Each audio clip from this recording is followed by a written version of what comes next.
नमस्कार और स्वागत आप सभी का स्कैनर एजुकेशन पे। आज के इस एडिटोरियल स्कैनर में हम एक नया एडिटोरियल आर्टिकल लेके आए हैं जिसको हम आरसी पैसेज की तरह सॉल्व करेंगे, साथ ही साथ वोकैबुलरी भी डिस्कस करते हुए आगे बढ़ेंगे जो साइड में आपके लिखी हुई है। ये मीनिंग मैंने अपने शब्दों में लिखने की कोशिश करी है जो कि इजीएस्ट फॉर्म आपका हो सकता है इन the context of the passage के कॉन्टेक्स्ट में इसको लिखा है। आखिरी में आपको मिलेगा tone, title, theme, fact based, general और इन्फ्रेंस बेस्ड क्वेश्चन जो आपको सॉल्व करने होंगे और साथ ही साथ मैं आपको सॉल्व करके दिखाऊंगा कैसे सॉल्व किया जाता है। तो पढ़ते हैं अपना पैसेज, समझते हैं क्या लिखा है और इसको हम एक फ्रूटफुल एंड तक लेके जाते हैं। An uneven rebound on the economy, यानी इकोनॉमी के बारे में एक आर्टिकल है और जो कह रहा है कि एक उबड़ खाबड़ रिकवरी हो रही है किसकी, इकोनॉमी की। Inflation monsoon pose fresh risk even as some residual stress lingers in the economy. Inflation यानी महंगाई और मॉनसून जो है वो नया रिस्क लेके आ रहे हैं और जबकि पहले से भी कुछ स्ट्रेस ऑलरेडी एग्जिस्टिंग है हमारी इकोनॉमी में। India's economy, as measured by the GDP as well as GVA, grew 7.8% in the first quarter of the year. तो इंडिया की इकोनॉमी जो है जिसको हम मेजर करते हैं जीडीपी से और जीवीए से, वो 7.8% के हिसाब से बढ़ी। कब? फर्स्ट क्वार्टर में, यानी कि अप्रैल में, जून में। This is the highest GDP Uptake in the 4 quarters. ये अभी तक के पिछले 4 क्वार्टर्स में मैक्सिमम अपटेक, मैक्सिमम राइज हुआ है जीडीपी ग्रोथ में, but slightly underwhelming related to the 8% growth estimated by the RBI. तो आरबीआई ने जो असेस किया था वो कहा था कि 8% ग्रो करेगा, तो 7.8 किया था, थोड़ा सा अंडर परफॉर्म किया है भारत ने। The central bank 6.5% growth projection for 2023-2024 factors in a decline in the uptick rate in each of the subsequent quarters of this year, culminating at 5.7% in the final quarter। कह रहा है कि central bank ने जो projection किया था उससे थोड़ा कम आया, तो उसने आगे क्या किया सेंट्रल बैंक ने कि आने वाले साल में ओवरऑल उसने क्वार्टर्स में क्वार्टर 2, क्वार्टर 3, क्वार्टर 4 को थोड़ा थोड़ा रेटिंग कम दे दी कि ग्रोथ हमारा प्रोजेक्शन और कम हो जाएगा, जिसमें लास्ट क्वार्टर में यानी कि जनवरी, फरवरी, मार्च में 5.7% असेस कर रहा है। One will have to wait till October's meeting of the RBI's Monetary Policy Committee to assess how this math is reworked, although the chief economic advisor believes these GDP numbers do not signal any discomfort in hitting the 6.5% mark for the full year। तो कह रहा है कि हमें RBI की जो MPC है, monetary policy committee, उसका देखना पड़ेगा, वेट करना पड़ेगा कि उनकी मीटिंग हो जाए, तब हमें समझ में आएगा कि किस हिसाब से मैथ लगाई गई है, मैथ रिवर्क करी गई है। हालांकि जो हमारा चीफ इकोनॉमिक एडवाइजर है जिनका नाम ये लिखा हुआ है, उनको ऐसा मानना है कि भले ही हमारा 7.8% हुआ है और 8% एक्सपेक्ट कर रहे थे, बट जो ओवरऑल 6.5% ग्रोथ हम एक्सपेक्ट कर रहे हैं उसमें हमें कोई दिक्कत नहीं आएगी। India remains the fastest growing major economy by a comfortable margin, with China recording a 6.3% rise in the same quarter and facing a fresh slowdown। कह रहा है कि इंडिया अभी भी वर्ल्ड की फास्टेस्ट ग्रोइंग मेजर इकोनॉमी है और China जो है वो अभी भी 6.3% पे ही है, और जहां तक कि उसका इस क्वार्टर में एक स्लो डाउन भी देखने को मिला है। ये 3 डॉट लगे हैं, मैंने इसलिए लगाया है कि पैराग्राफ चेंज नहीं हो रहा है। पैराग्राफ जहां चेंज होगा आपको पता चल जाएगा। But the months ahead could prove to be more challenging with global headwinds that have hit good exports and manufacturing already, combining with the domestic pressures from the renewed spurt in inflation and the likelihood of a weak monsoon playing truant with crop yields and farm incomes। कह रहा है कि जो आने वाले महीने हैं वो बताएंगे वो और चैलेंजिंग हो सकते हैं, क्योंकि जो ग्लोबल हेडविंड्स है, हेडविंड्स मतलब कि जो कंडीशन जो प्रोग्रेस को रोक रही है, तो कुछ ग्लोबल कंडीशन ऐसी है जो प्रोग्रेस को रोक रही है, जिसकी वजह से जो गुड का इंपोर्ट एक्सपोर्ट है और जो मैन्युफैक्चरिंग है वो ऑलरेडी हिट हो गए हैं, मतलब उनको झटका लगा है एक।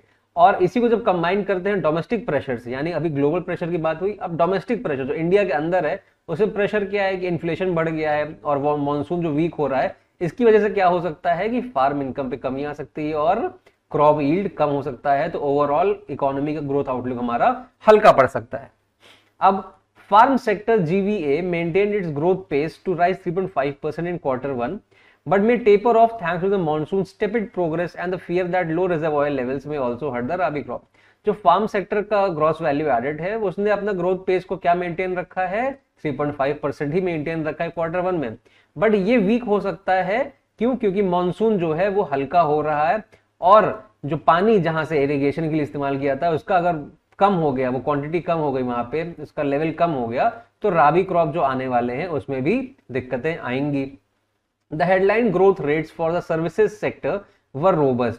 जो सर्विस सेक्टर है वो बढ़िया चल रहा था। Trade, hotel and transport rose 9.2%, but in absolute terms the employment intensive segment remained 1.9% below pre-COVID levels, indicating the recovery is still incomplete. कह रहा है कि जो ट्रेड हो गया, होटल हो गया और ट्रांसपोर्ट हो गया, इनका बढ़िया ग्रोथ चल रही 9.2% पे, बट हो क्या रहा है कि ये भले ही जो ये सेगमेंट है जो कि काफी एम्प्लॉयमेंट इंटेंसिव है, मतलब कि इसमें काफी ज्यादा लोग एम्प्लॉयड होते हैं, किसमें, ट्रेड में यानी बिजनेस में, होटल के काम में और ट्रांसपोर्ट के काम में मैक्सिमम यहाँ पे एम्प्लॉयमेंट जनरेट होता है, ये अभी भी ग्रोथ 1.9% नीचे है प्री कोविड लेवल से। मतलब मार्च 2020 के पहले इसका लेवल 9.2 प्लस 1.9 रहा होगा, यानी कि जो रिकवरी की अभी भी इनकम्प्लीट है और रिकवरी होना बचा है इस सेक्टर में। While the government has been asserting that the private investment cycle has finally taken off, the gross fixed capital formation trends indicate it is still government capital spending that is doing the heavy lifting.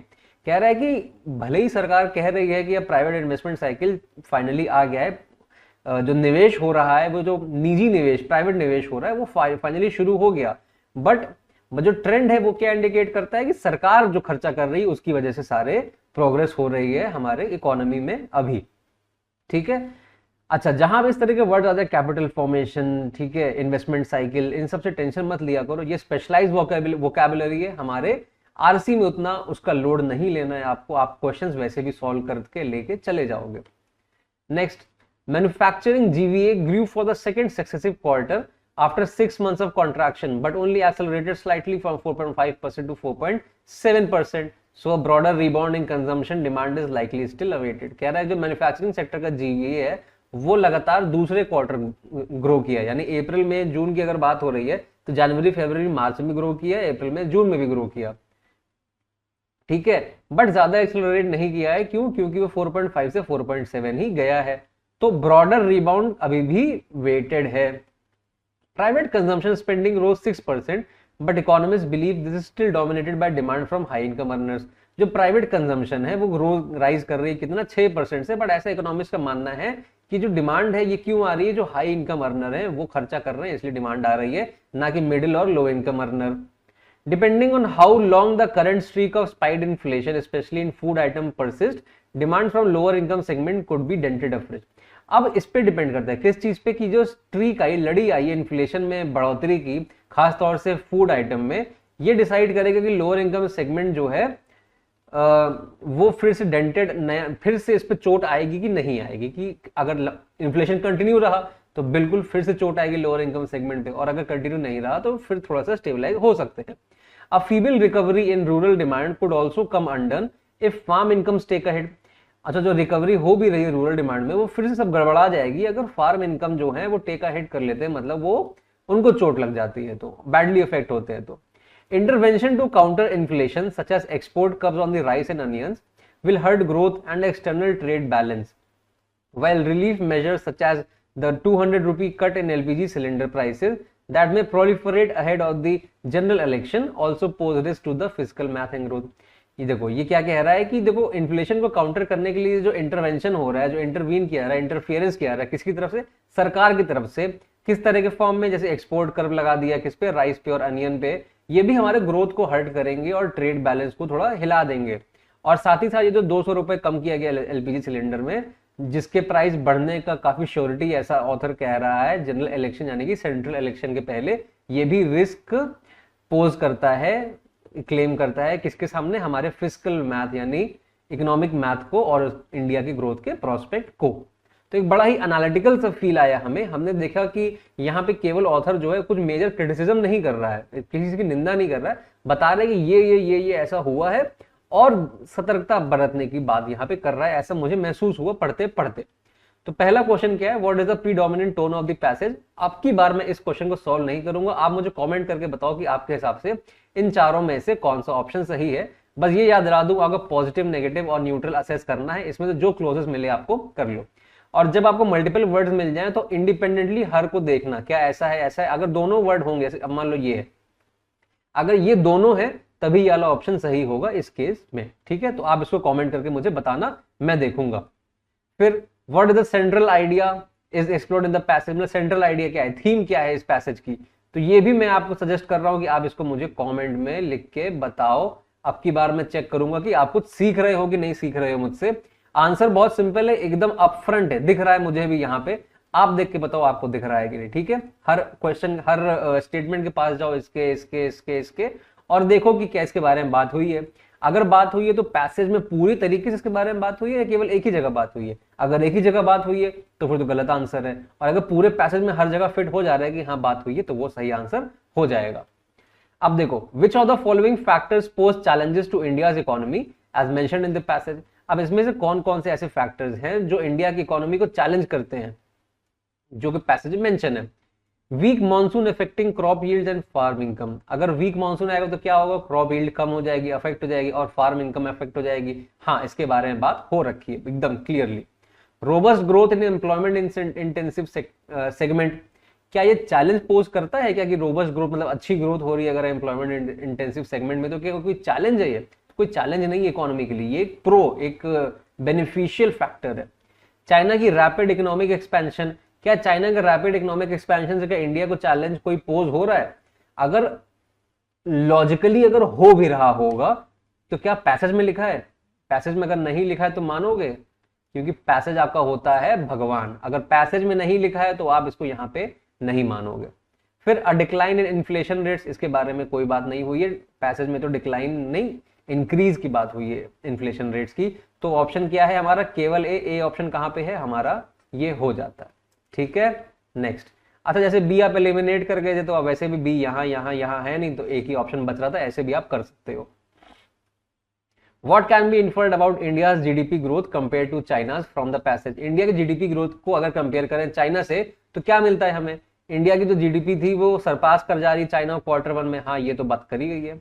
China के GDP growth जो है significantly higher है India से, ऐसा भी नहीं है। India की 6.5 असेस किया जा रहा है तो चाइना की 6.3 असेस किया जा रहा है, तो गलत हो गया ये।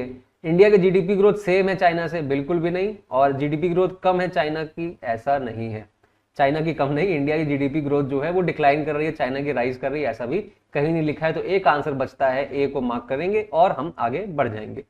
What does the passage indicate about the recovery in the employment intensive segment? जो रिकवरी है एम्प्लॉयमेंट इंटेंसिव सेगमेंट में, यानी कौन सा ट्रेड, होटल, ट्रांसपोर्ट, उसके बारे में क्या इंडिकेट किया है? It has fully recovered. क्या ये बोला गया कि फुल्ली रिकवर कर गया है? नहीं, कहा गया है कि 9.2 पे ग्रो कर रहा है, और 1.9 अभी भी कम है ओरिजिनल प्री कोविड लेवल से। It remains below pre Covid level, हाँ ये तो बोला गया है। Next, it is growing faster than other sectors. इसके बारे में डायरेक्टली कुछ नहीं बोला गया है, ठीक है। ये तो बहुत मेजर आप इन्फ्रेंस निकाल के लेके आओगे, ठीक है, इसलिए हम इसको बिल्कुल भी ले नहीं सकते हैं। और क्योंकि ये डायरेक्टली लिखा हुआ है तो हमें इसको ज्यादा स्ट्रॉन्ग मानना पड़ेगा। It is a primary driver of economic growth, ऐसा भी बिल्कुल नहीं लिखा है पैसेज में, तो बी ऑप्शन हमारा सही हो जाता है। नेक्स्ट देखो, what does the expression doing the heavy lifting imply in the passage?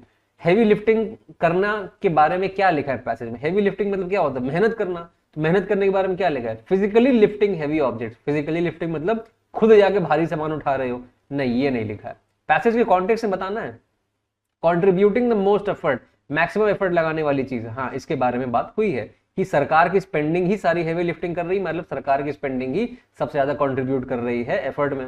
Avoiding hard work, इसकी तो बिल्कुल ही बात नहीं होगी, अवॉइड कर रहा है हार्ड वर्क को। एंगेजिंग इन स्ट्रेन्यूअस एक्सरसाइज, की आप एक्सरसाइज कर रहे हो बहुत ज्यादा मेहनत करते हो, ऐसा भी नहीं है, तो ये हमारा सही आंसर हो जाता है। नेक्स्ट देखो, what does the phrase playing truant in the context of the passage mean?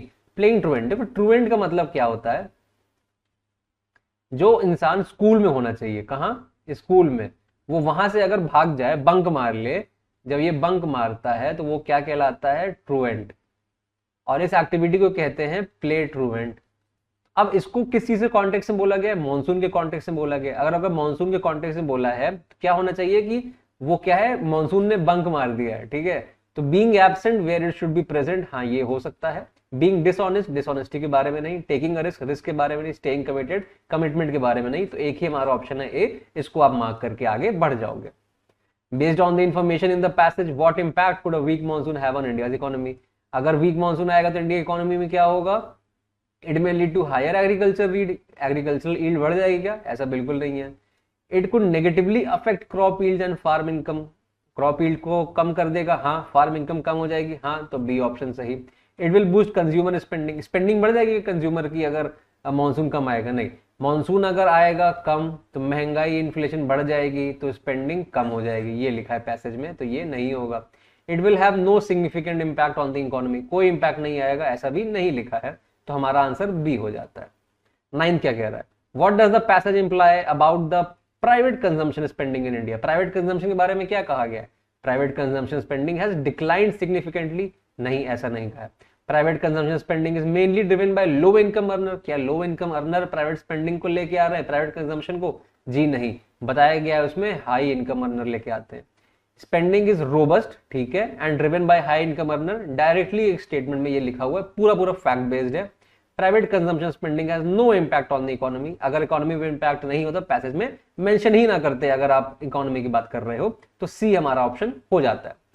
फिर आखिरी क्वेश्चन हमारा आता है टाइटल का, टाइटल का क्वेश्चन अटेम्प्ट करने का मैंने तरीका बताया हुआ है, क्या बताया है, हर ऑप्शन के पास जाओ, देखो क्या बात हो रही है क्या नहीं हो रही है, जिसमें बात नहीं हो रही है उसको काट दो, जिसमें बात हो रही है उसमें टिक लगा दो, अगर एक से ज्यादा में टिक लगा रहे हो तो फिर देखो कि किसकी ज्यादा बात हो रही है और उसको कॉन्टेक्स्ट मेंटेन करने की कोशिश करो, पैसेज से रिलेट करने की कोशिश करो, और जिसमें आपको डबल टिक मिल जाए उसको मार्क करके आगे बढ़ जाओ। ये भी आप मुझे कहां बताओगे, कमेंट में लिख कर, और मैं तुम्हारा आंसर चेक करूंगा। जिसके सारे तीनों आंसर मैंने क्वेश्चन पूछे हैं, जिसके तीनों सही होंगे, मैं उसको कमेंट को वहां पे लाइक करके मेंशन कर दूंगा, सबसे पहले जो करेगा उसका मैं कमेंट पिन कर दूंगा। तो आज के वीडियो में केवल इतना ही, उम्मीद करता हूं कि आपको अच्छा लगा होगा। आप इसको प्लीज लाइक करना, कमेंट करना जरूर, और इस वीडियो को मैक्सिमम लोगों तक शेयर करिए, सो दैट मैक्सिमम लोग इस वीडियो से बेनिफिट ले पाए, और साथ ही साथ आपका ये प्यारा चैनल स्कैनर एजुकेशन और ग्रो कर पाए। मिलता हूं आपसे नेक्स्ट वीडियो में, जय हिंद।